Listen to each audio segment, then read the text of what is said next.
So I never really shut up about the fact that Indycar needs another engine manufacturer. Whether you agree or not, I firmly believe that a third OEM would bring many positives to the series. But this video isn't about the current state of Indycar. Today we're taking a trip down memory lane and exploring a story from 2012, when Lotus made its grand return to Indycar to supply engines and body kits to teams. There was plenty of hype surrounding the inclusion of the infamous outfit, however, as we're about to discover, this was far from a tale with a happy ending. So sit down, relax, grab your favourite snack, or your least favourite, it doesn't matter, because today we're exploring Lotus's melancholic return to Indycar.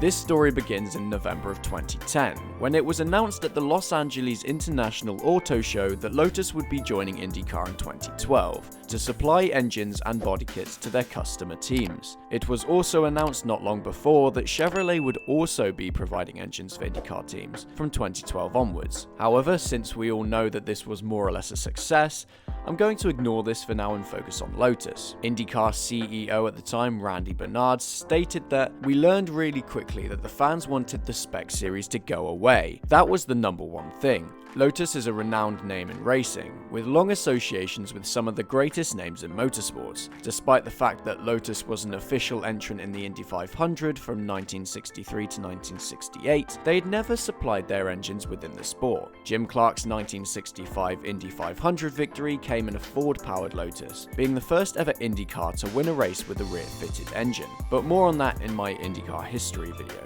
In 2010, Lotus teamed up with KV Racing, running their classic Lotus colours on a car driven by rookie Takuma Sato. Despite the fact that the car had a Cosworth engine, this was the first step made by the group to push the brand into the IndyCar series since a failed attempt at joining kart in the 1980s. This would continue through 2011, with Takuma Sato, Tony Kanaan and EJ Viso all driving for the KV Racing Technology Lotus team, ahead of their inaugural season supplying engines in 2012. The season was pretty mediocre for the team, with Tony Kanaan being the standout driver, picking up 3 podiums in total at St. Petersburg, Iowa and Baltimore. The other 2 drivers had pretty lackluster seasons, however. Ahead of the 2012 season, Danny Bahar, Lotus CEO, stated, "We take racing seriously and don't want to just put a sticker on a car.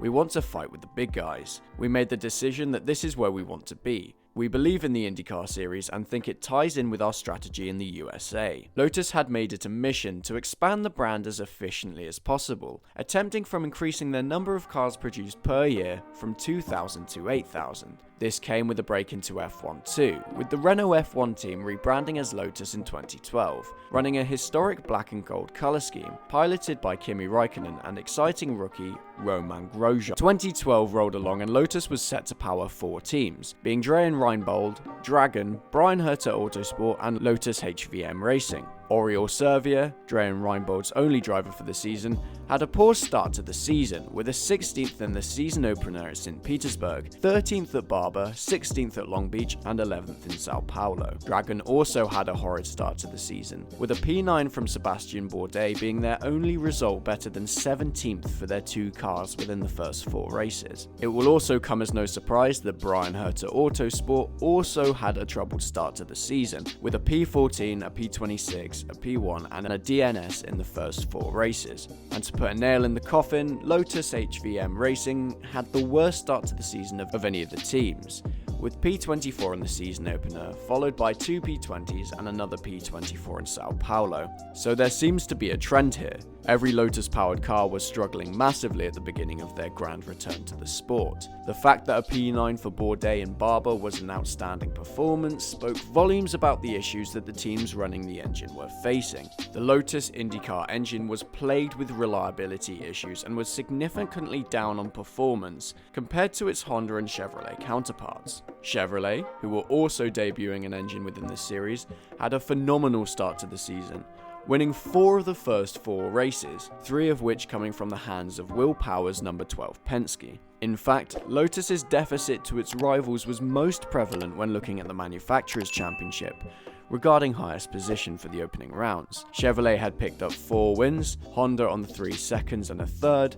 and Lotus with a P15, a P9, a P16, and a P11. It would be an understatement to say that Lotus's fairy tale return wasn't going as planned. The team supplied with Lotus engines were significantly unimpressed with the lack of performance from their power units. So how did the 4 teams fare at the Indy 500? Well, it was more or less too late to ask that question already. Dreyer and Reinbold had already made the call to switch to a Chevrolet power unit after their woes around Sao Paulo. Oriol Servia immediately picked up a P4 at the Indy 500 during the team's first race with Chevrolet Power. It will come as no surprise that Brian Herter Autosport and Dragon also made the same choice, with BHA moving to Honda Power as opposed to Chevrolet. Lotus HVM Racing unsurprisingly remained with the Lotus Power unit, which ended up causing one of the most amusing black flags in IndyCar history. HVM's 2 drivers, Di Silvestro and John Alesi, were black flagged just a few laps into the Indy 500 due to genuine concerns that the power deficit between the Lotus engines and their Chevrolet and Honda counterparts was excessive and could pose a safety risk.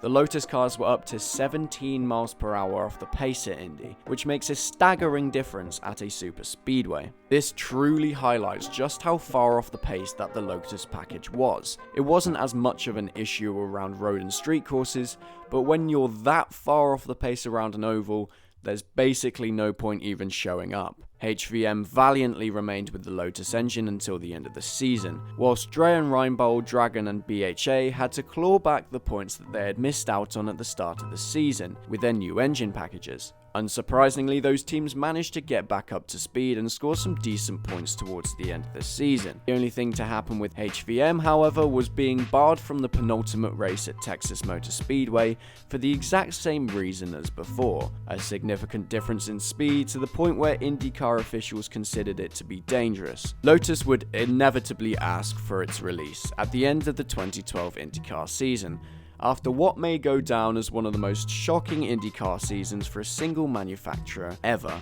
reducing the series down to just Honda and Chevrolet, where we remain to this day. At least they still had their F1 team. Oh yeah, Kimi Räikkönen nearly put them out of business with his points bonuses, and then good God, they signed Maldonado and Grosjean. I hope you all enjoyed this deep dive into a more specific IndyCar story. This all stemmed from the fact that I thought having 2 cars disqualified for being too slow that it was dangerous was hilarious. It surprises me that they didn't try and pull this on Stingray Rob last season. If you enjoyed this type of video, please let me know. I'm sure there are many more IndyCar stories that I can document, so drop any ideas in the comments below. If you enjoyed the video, please remember to subscribe to the channel because it helps me out with my quest for 20k, and I will see you all in the next one. But until then, take care and thank you very much for watching.